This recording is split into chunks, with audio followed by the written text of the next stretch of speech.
আমরা আজকে ন্যারেশন নিয়ে আলোচনা করব।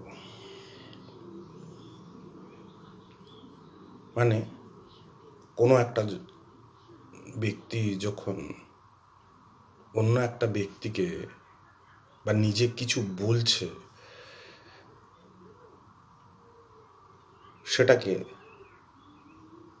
ডাইরেক্ট থেকে কিভাবে ইনডাইরেক্টে করা যায়। ন্যারেশন বলতে আমরা বুঝি ডাইরেক্ট স্পিচ থেকে ইনডাইরেক্ট স্পিচে, অথবা উল্টোটা ইনডাইরেক্ট স্পিচ থেকে ডাইরেক্ট স্পিচে।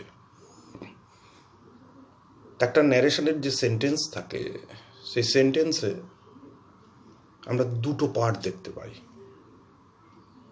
কি কি পার্ট দেখতে পাই? একটা পার্টে কোনো একজনকে কি বলছে বা কাকে বলছে তার একটা পার্ট, যেটাকে আমরা বলি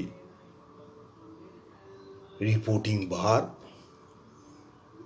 তারপরে কমা দিয়ে ইনভার্টেড কমার মধ্যে যেটা লেখা থাকে সেটাকে আমরা বলি রিপোর্টেড স্পিচ। তাহলে আমরা বুঝতে পারলাম যে ন্যারেশনটা কি, উক্তি পরিবর্তন, সেটা কিভাবে করতে হয়। তাহলে ন্যারেশন করার আগে আমাকে জেনে নিতে হবে যে ডাইরেক্ট স্পিচ থেকে ইনডাইরেক্ট স্পিচে যখন আমি করব, রিপোর্টিং ভার্ব যেমন দেখব, তেমনি রিপোর্টেড স্পিচটাও আমাকে দেখতে হবে। তা একটা ধরে নাও, একটা এক্সাম্পল নিয়ে নিই, যে তাহলে আমরা ক্লিয়ার হয়ে যাব। কমল said, I wrote a letter. সেন্টেন্সটা কিভাবে তৈরি হয়েছে? কমল সেড, তারপরে কমা হয়েছে, আমি স্ক্রিনে লেখা দিয়েছি দেখো, ও আর ইনভার্টেড কমার মধ্যে লেখা আছে আই রোট এ লেটার। তাহলে অমল সেড,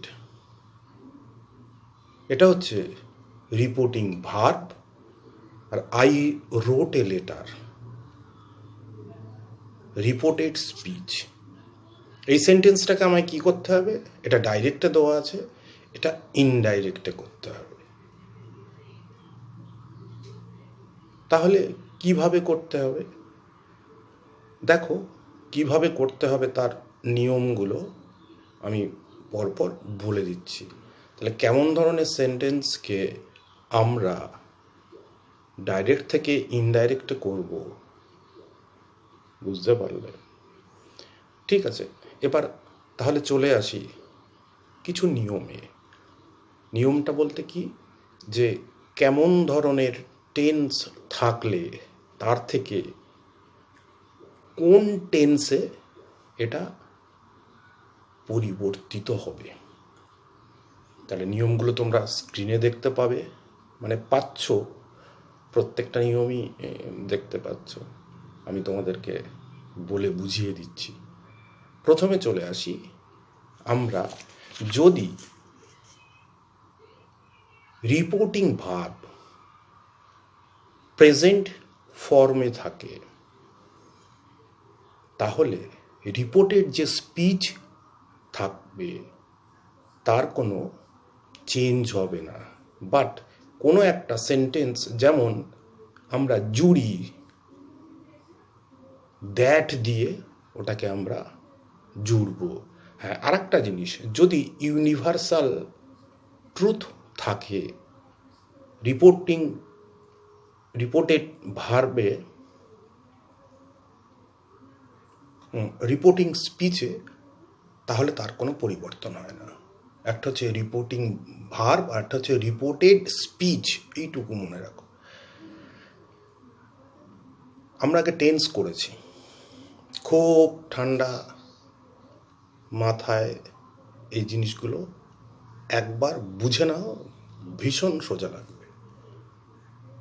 আমি নিয়মগুলো তোমাদেরকে প্রথমে একটা একটা করে বোঝাতে শুরু করি।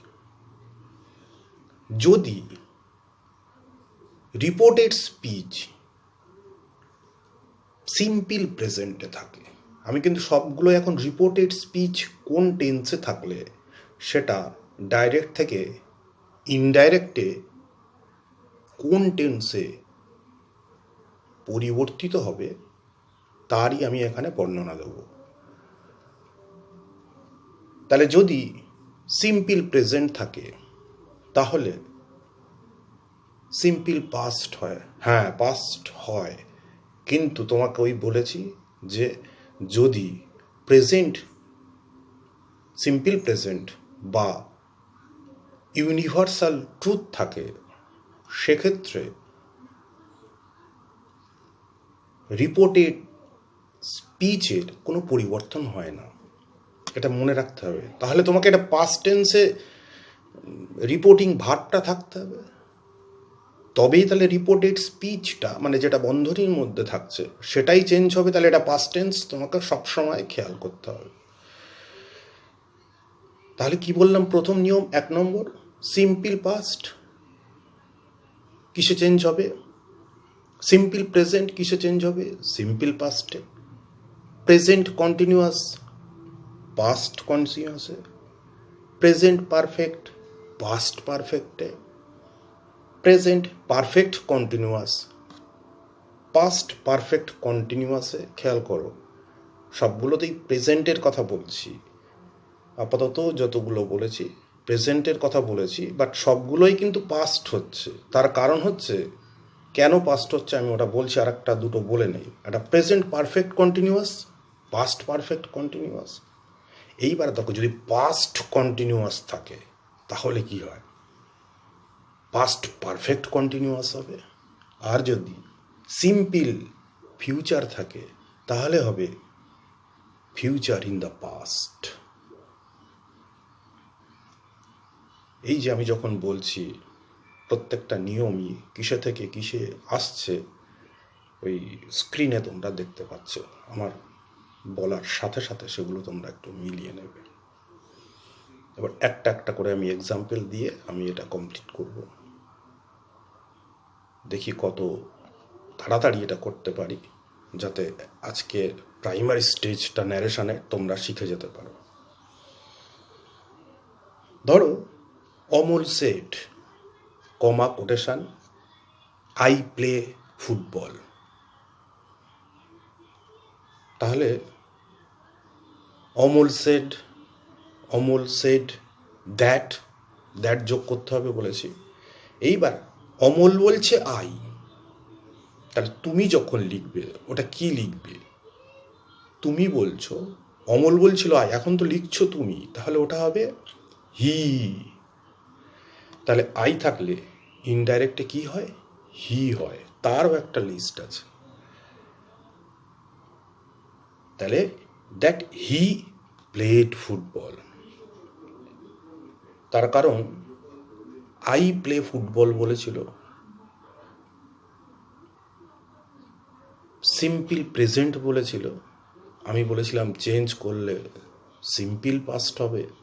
তোমরা টেন্সের নিয়ম অনুযায়ী দেখেছো যে ওটা সিম্পল পাস্ট হলে সাবজেক্টে পড়বে ভার্বের পাস্ট ফর্ম।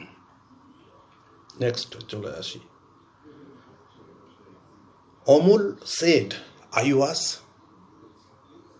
Playing football. এখানে আছে পাস্ট কন্টিনিউয়াস, তাহলে এটা ইনডাইরেক্টে কি হবে? অমল সেড, অমল সেড লিখতে পারি, দ্যাট পাস্ট কন্টিনিউয়াস ছিল, তাহলে এটা হবে পাস্ট পারফেক্ট কন্টিনিউয়াস। তাহলে that he had been playing football, perfect continuous হয়েছে। কিন্তু প্রত্যেকটাতে এরকম মিলিয়ে দেখো, সবগুলোতেই তাই হবে। ধরো, I shall play football, Amal said বা অমল সেড টু মি বা Amal said to his friend, যাই থাকুক না কেন সেখানে টোল্ড হলো বা সেড হলো দিয়ে দ্যাট দিয়ে তাহলে আই শ্যাল প্লে ফুটবল, তাহলে হবে কি, হি শ্যালটা হবে শুড বা উড প্লে ফুটবল। সিম্পল থাকলে simple past, future past, verb ছিল শ্যাল, শ্যালের পাস্ট ফর্ম শুড। এবারে দেখো সিম্পল পাস্ট থাকলে কি হয়, আমি ওই একটা সেন্টেন্স নিয়েই বলছি, তার কারণ এতগুলো বললে তোমরা ঠিক মনে রাখতে পারবে না। অমল যাকেই বলুক না কেন সেটা টোল্ড দিয়ে দিলাম বা সেট দিলেও হয়ে যাবে। তাহলে আই প্লেড ফুটবল, এটা কি হবে, সিম্পল পাস্ট। তাহলে এটা কি করতে হবে, পাস্ট পারফেক্ট টেন্স যেটা আগে বলেছি। তাহলে that he had play football, তাহলে পাস্ট কন্টিনিউয়াস হলো, সিম্পল পাস্ট হলো, প্রেজেন্ট পারফেক্ট এখনো করিনি। যেমন আই হ্যাভ প্লেড ফুটবল, তাহলে এটা কি হবে, আই হ্যাভ প্লেড ফুটবল, এটা হবে হি হ্যাড প্লেড ফুটবল। হলো।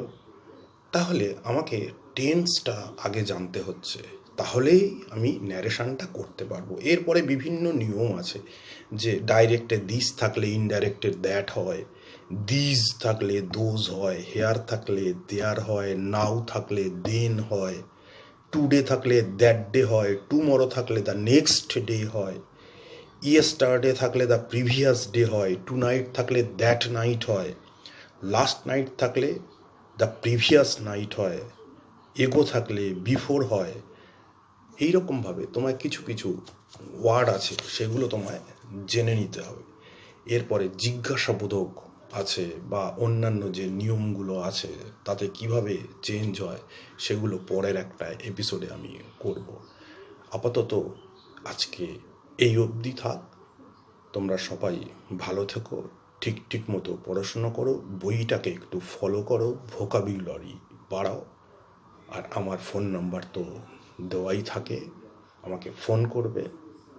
আজ রাখছি, ভালো থাকবে।